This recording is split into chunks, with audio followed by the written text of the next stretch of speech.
الحمد للہ رب العالمین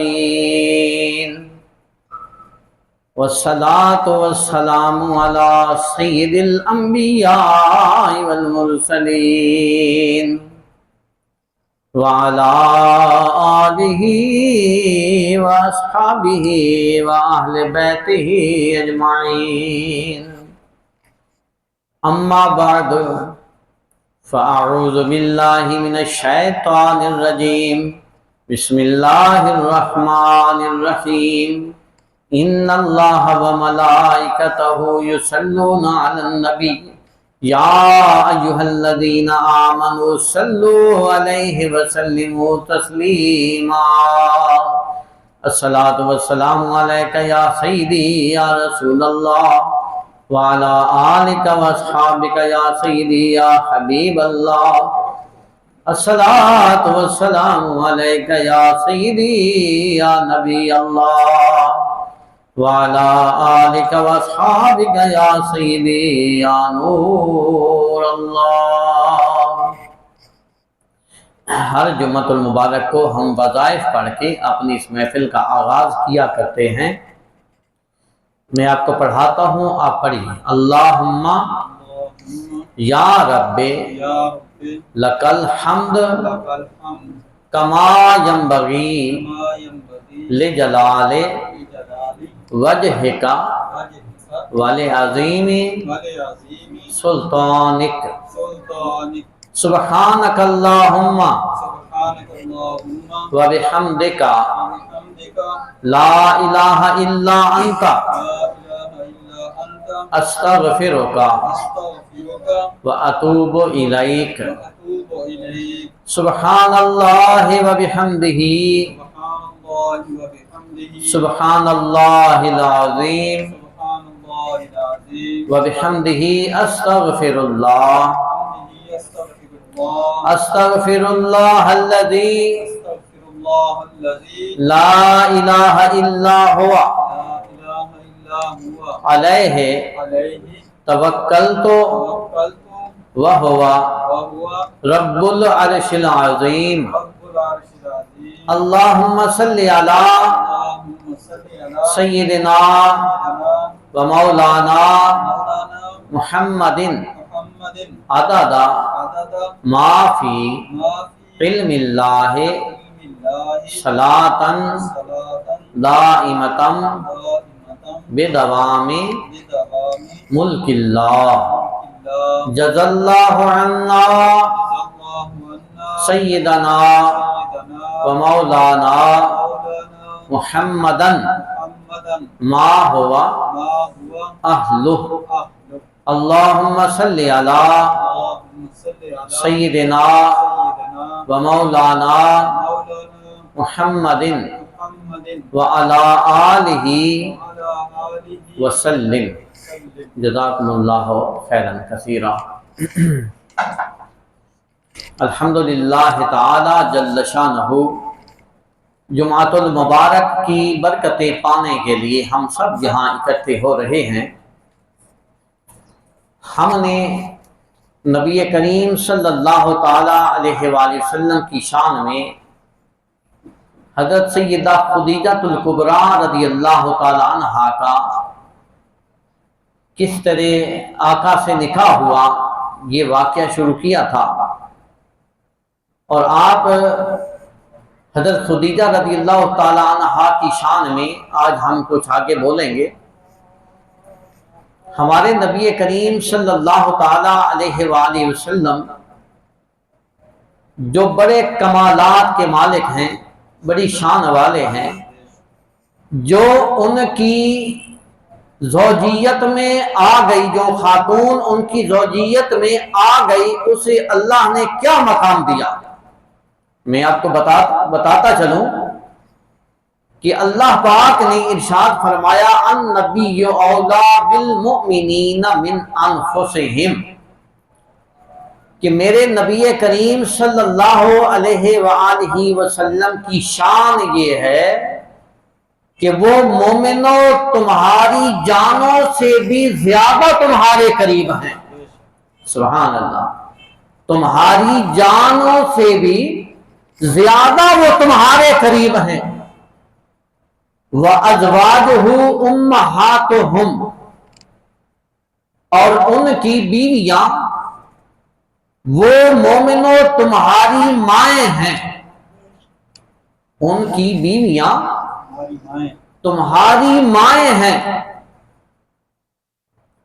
آقا علیہ السلام کی ازواج مطہرات کو اللہ پاک نے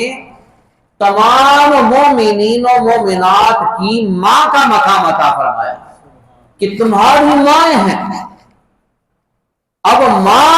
کس شان والی ہوتی ہے آپ کو خود معلوم ہونا چاہیے کہ ماں کا کیا مقام ہوتا ہے، ماں کی کیا شان ہوتی ہے، ماں کا کیا مرتبہ ہوتا ہے۔ اس وقت وہاں ایک رواج تھا کہ جو وصال کر جاتا اس کی زوجہ آگے نکاح کر لیتی، اس کی بیوی آگے نکاح کر لیتی شوہر کی وصال کے بعد۔ تو نبی کریم صلی اللہ علیہ وآلہ وسلم کی ازواج مطہرات کو اللہ پاک نے وہ شان دی کہ فرمایا کہ اے مومنو، میرے نبی کی بیویاں جو ہیں وہ تمہاری مائیں ہیں۔ سبحان اللہ، کہ میرے نبی کریم صلی اللہ علیہ وآلہ وسلم کے وصال کے بعد کسی کے دل میں یہ خیال ہی پیدا نہ ہو سکے آپ کی ازواج سے نکاح کرنے کا۔ اللہ اکبر، اللہ نے وہ شان دی، وہ مقام دیا ازواج مطہرات کو، امہات المومنین کو، کہ کسی کے دل میں یہ خیال بھی پیدا نہ ہو سکے نکاح کا، کیونکہ ہر مومن کو، ہر مسلمان کو اللہ کا قرآن بیان کر دیا گیا کہ اے لوگو، اے مومنو، یہ میرے پاک نبی علیہ السلام کی ازواج جو ہیں یہ تمہاری مائیں ہیں۔ سبحان اللہ، تو ماں کے ساتھ نکاح ہو سکتا نہیں ہے۔ اللہ نے کمال دیا، اللہ کو میرے پاک نبی کے گھر والوں سے کتنا پیار ہے یار، دیکھیے اللہ کو کتنا خیال ہے میرے نبی کے گھر والوں کا۔ میرے نبی کی تو شان اپنی ہے نا، ان کا تو کمال اپنا ہے، ان کا تو مقام، کمالات، خصائص، ان کی خوبیاں تو اپنی ہیں، مگر جو خاتون میرے پاک نبی کی زوجیت میں آ گئی اللہ نے اس کا بھی کتنا خیال رکھا۔ سبحان اللہ، اللہ کے ہاں اس خاتون کو کتنا مقام دیا گیا اور اللہ نے ان کا کتنا خیال رکھا، اور اللہ پاک کو ان کا کتنا خیال ہے کس بات کا کہ یہ میرے پاک نبی کی بیویاں ہیں۔ سبحان اللہ، میرے پاک نبی کی ازواج ہیں، میرے پاک نبی کی صحبت میں ہیں، یہ میرے پاک نبی کی رفاقت میں ہیں۔ اللہ نے فرما دیا کہ اے مومنو، میرے پاک نبی کی ازواج جو ہیں یہ تمہاری مائیں ہیں، تمہاری مائیں ہیں، تاکہ کسی کے دل میں یہ خیال ہی نہ پیدا ہو سکے کہ نبی علیہ السلام کے وصال کے بعد ان کی بیوی سے نکاح کرنے کا، کیونکہ ہر ایک کو بتا دیا گیا، اللہ نے بتا دیا، قرآن مجید میں بیان کر دیا کہ اے مومنو، میرے پاک نبی کی بیویاں تمہاری مائیں ہیں۔ سبحان اللہ، تمہاری مائیں ہیں، تمہاری مائیں ہیں، تو ماں سے تو کبھی کوئی خیال ہی نہیں کر سکتا نکاح کا، دیکھیے نا، کوئی سوچ ہی نہیں سکتا۔ تو اللہ تعالیٰ نے آپ صلی اللہ علیہ وسلم کو وہ مقام دیا، پھر آپ کی بیویوں کو وہ مقام، وہ شان کہ ان کو ہمیشہ کے لیے امہات المومنین کا مقام عطا کر دیا، اور فرما دیا کہ تم مومنوں قیامت تک جتنے مسلمان آؤ گے، مومنین آئیں گے، سب کے لیے میرے نبی کی بیویاں جو ہیں یہ مائیں ہیں، سب کی مائیں ہیں، سب کی مائیں ہیں۔ حضرت خدیجہ الکبریٰ سلام علیہا، آپ کی شان دیکھیے، آپ پہلی زوجہ میرے آقا علیہ السلام کی پہلی زوجہ ہیں، اور آپ اس وقت بڑی مالدار تھی، بڑی مالدار تھی، بڑی مالدار تھی، بیسیوں تو آپ کی نوکرانیاں تھیں، درجنوں کے حساب سے آپ کے نوکر تھے، غلام تھے، در خرید غلام، مال و دولت کا ڈھیر تھا، انبار تھے، تجارت، بڑی مالدار جاگیردار عورت خاتون۔ اور میرے پاک نبی علیہ السلام سے جب نکاح کا معاملہ طے ہونے لگا تو میرے رسول پاک صلی اللہ علیہ وآلہ وسلم نے ان سے ارشاد فرمایا کہ خدیجہ میں تم سے نکاح تو کر لوں گا، لیکن بات یہ ہے کہ میں اس مزاج کا آدمی ہوں کہ میں اتنی مال و دولت کا ڈھیر اپنے پاس پسند نہیں کرتا ہوں۔ تو پھر آقا اس کو کیا کریں گے؟ یہ نکاح سے پہلے بات چیت طے ہو گئی، آقا پھر کیا کریں گے؟ فرمایا کہ میرا مزاج یہ ہے کہ ہمارے پاس جتنا مال و دولت ہے اللہ کی مخلوق میں جو غریب و غربا ہیں، مساکین ہیں، یتیم ہیں، اسیران ہیں، ان سب میں یہ مال جو ہے یہ بانٹ دیا جائے، سبحان اللہ، یہ تقسیم کر دیا جائے۔ خدیجہ نے کہا کہ یا رسول اللہ صلی اللہ علیہ وآلہ وسلم میری جان آپ پر قربان، میری جان بھی آپ پر قربان، یہ تو مال ہے، میری جان بھی آپ پر فدا، میں تو آپ پر فدا ہونے کے لیے آپ کو دعوت دی ہے، میں نے تو آپ پر فدا ہو چکی ہوں۔ آقا جس طرح آپ فرماتے جائیں گے، ابھی اعلان نبوت نہیں ہوا تھا استاد محترم، ابھی اعلان نبوت نہیں ہوا تھا، یہ اعلان نبوت سے 15 سال پہلے کی بات بتا رہا ہوں، 15 سال پہلے کی بات بتا رہا ہوں۔ میرے آقا علیہ السلام کی عمر مبارک 24 یا 25 سال تھی، اور خدیجہ الکبریٰ سلام علیہا آپ کی عمر 40 برس تھی، آپ بیوہ تھی، مگر نبی کریم صلی اللہ علیہ وآلہ وسلم کی زوجیت میں جب آئیں تو اللہ تبارک و تعالیٰ کے پیارے محبوب علیہ السلام نے وہ سارا مال جو تھا، آپ کی دولت، وہ غریبوں میں، مسکینوں میں، یتیموں میں وہ تقسیم کر دی، اور خدیجہ سے کہا خدیجہ ہم اپنے اللہ کی عبادت کریں گے۔ خدیجہ کو سلام ہو، حضرت ام المومنین خدیجہ الکبریٰ کو سلام ہو، کروڑوں سلام ہو، کروڑوں سلام ہو، وہ خاتون جس کی 20 نکرانیاں اس کی خدمت میں ہمارا حاضر رہتی تھی، وہ خاتون اب آئی ہے تو اب سب کچھ غریبوں میں تقسیم ہو چکا ہے، نہ مال رہا ہے نہ دولت رہی ہے، سب کچھ غریبوں میں اللہ کی راہ میں تقسیم کر دیا گیا ہے۔ وہ خاتون اب ایک ہی جوڑے کپڑے میں رہ رہی ہے، وہی جوڑا کپڑوں کا ہے، اسی کو دھویا جا رہا ہے، پھر اسی کو پہنا جا رہا ہے۔ وہ 20 نکرانیاں جس کی خدمت میں رہتی تھی، وہ خاتون اب اپنا آٹا بھی خود گوندھ رہی ہے، اپنا سالن بھی خود بنا رہی ہے، اپنے گھر کا، نبی پاک صلی اللہ علیہ وآلہ وسلم کے گھر کا، دولت اقدس کا وہ جھاڑو بھی خود ہی دے رہی ہے،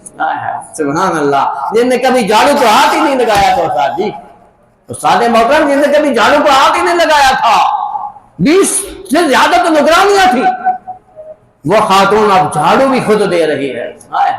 قربان ہو گئی، میرے آقا پر فدا ہو گئی۔ نبوت سے پہلے کی بات بتا رہا ہوں کہ اعلان نبوت تو ابھی نہیں ہوا نا، ابھی تو عام حالت میں، عام شخصیت جیسے آپ اعلان نبوت تو کیا ہی نہیں تھا، لیکن فدا ہو گئی آپ کے خصائص دیکھ دیکھ کے، آپ کے کمالات دیکھ دیکھ کے، آپ کی خوبیاں دیکھ دیکھ کے حضرت خدیجہ الکبریٰ نے تن من دھن سے ارادہ کر لیا کہ اے پیارے نبی محترم صلی اللہ علیہ وآلہ وسلم، میں تن من دھن سے آپ پر فدا ہوتی، سبحان اللہ، قربانیاں دے دی۔ ایک دن بھی یہ نہیں کہا خدیجہ نے کہ حضور میں تو بڑی مالدار تھی، میری تو سیٹیں پھولوں کی ہوا کرتی تھی، میں تو نرم نرم گدیلوں میں سویا کرتی تھی، آپ تو مجھے فرش خاکی پر مجھے سونا یہاں اب نصیب ہوتا ہے۔ ایک دن بھی شکوہ نہیں کیا، ایک دن بھی شکوہ نہیں کیا۔ قربان جائیں خدیجہ، سلام ہو تم پر، کروڑوں درود ہو ام المومنین حضرت خدیجہ کی ذات پر، کروڑوں سلام ہو کہ اتنی سہولیات میں رہنے والی، اتنی آسائش و آرام میں رہنے والی خاتون جب میرے پاک نبی کی زوجیت میں آئی تو پھر سب کچھ فدا کر دیا، قربان کر دیا، قربان کر کے ایک دن بھی گلہ نہیں کیا، ایک دن بھی شکوہ نہ کیا کہ یہ کیا ہم نے کر دیا۔ اب تو میں خود جھاڑو بھی دیتی ہوں، خود سالن بھی بناتی ہوں، خود ہی آٹا گوندھ کے روٹیاں بناتی ہوں، اب ایک سوٹ صرف کپڑے کا ہے، دوسرا پہننے کے لیے بھی میرے پاس تو نہیں ہے، ایک دن بھی آپ نے شکوہ نہیں کیا۔ سلام ہو نا ایسی خاتون پر، سلام ہو ام المومنین، آپ کی ذات پر کروڑوں درود ہوں، کروڑوں سلام ہوں کہ میرے پاک نبی کریم صلی اللہ علیہ وآلہ وسلم کی زوجیت میں آ کے وہ مقام پایا ادھر مال تو فدا کر دیا، مگر اللہ کی بارگاہ میں وہ مقام پایا کہ ام المومنین کا ذکر اللہ نے قرآن میں کر دیا، قرآن میں کر دیا امہاتہم، یہ تمہاری مائیں ہیں مومنو، میرے نبی کی بیویاں تمہاری مائیں ہیں۔ آخر وہاں کوئی گفتگو تو ہوئی تھی نا، سبحان اللہ استاد محترم، عرش پہ کوئی گفتگو تو ہوئی تھی نا کہ جب جبریل امین علیہ السلام یہ آیت مبارکہ لے کے حاضر ہوئے تھے، وہاں کوئی بات تو ہوتی رہی تھی نا، آخر وہاں کوئی بات تو ہوئی تھی نا، عرش پہ کوئی باتیں تو ہوتی رہی تھی کہ نبی کریم علیہ السلام کی یہ ازواج مطہرات جو ہیں جنہوں نے اتنا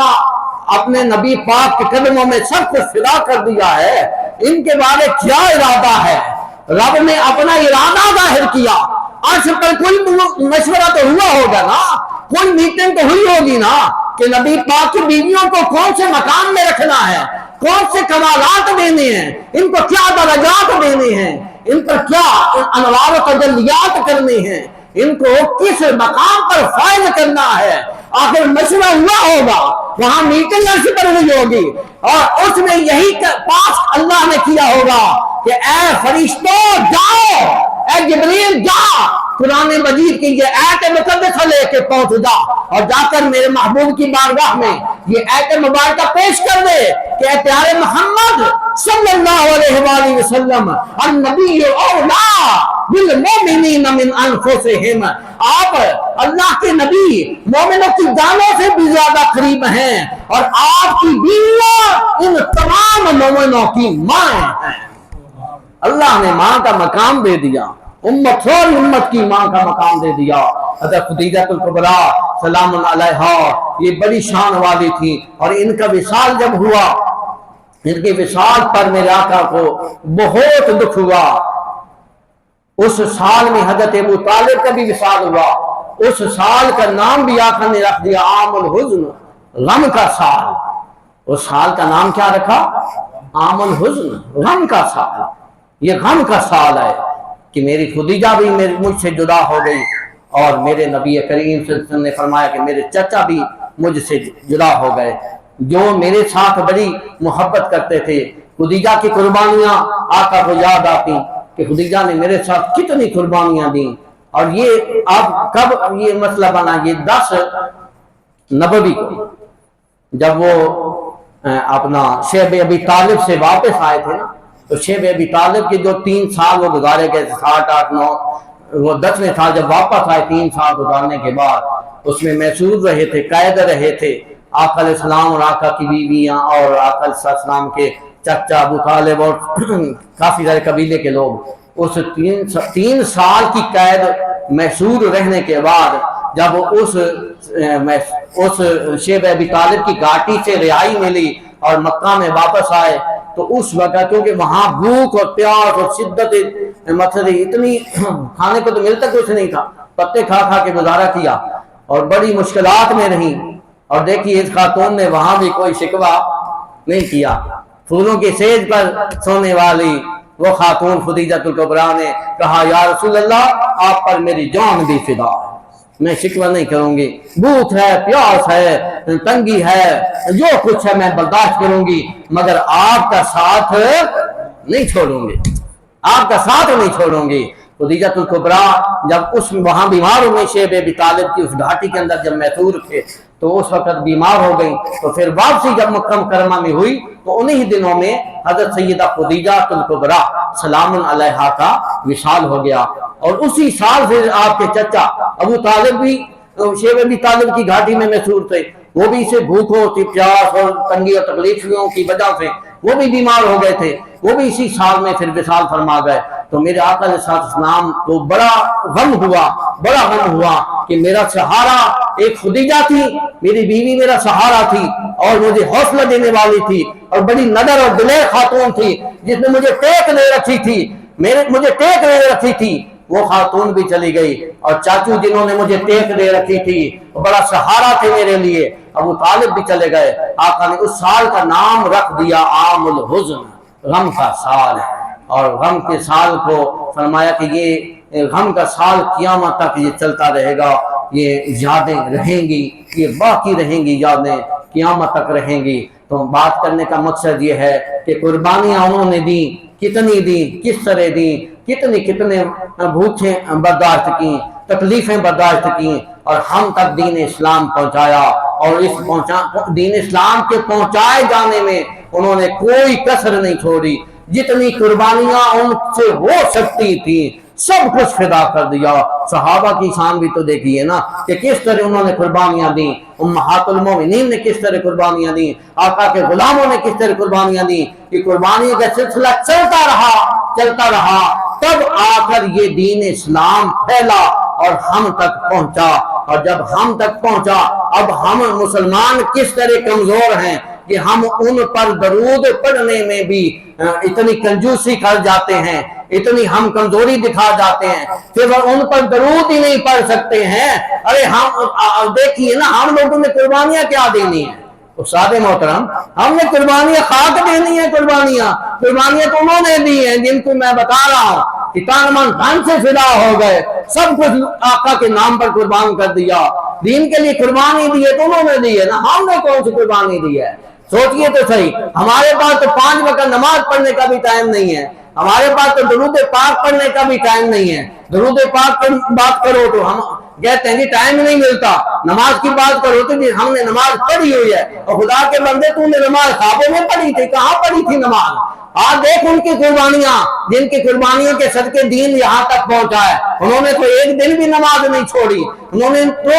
درود و سلام پڑھ کے آقا کی بارگاہ میں اس قدر درود نچھاور کیے، سلام نچھاور کیے کہ کمال ہو گیا کہ اللہ نے ان پر بھی درود بھیجنے شروع کر دیے۔ اللہ نے فرمایا اولئک علیہم صلوات من ربہم ورحمہ، اے میرے محبوب صلی اللہ علیہ وآلہ وسلم، جو آپ پر فدا ہو رہے ہیں نا،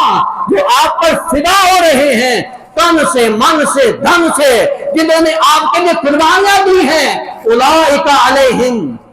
صلوات من ربہم ورحمہ، ان پر اللہ کی طرف سے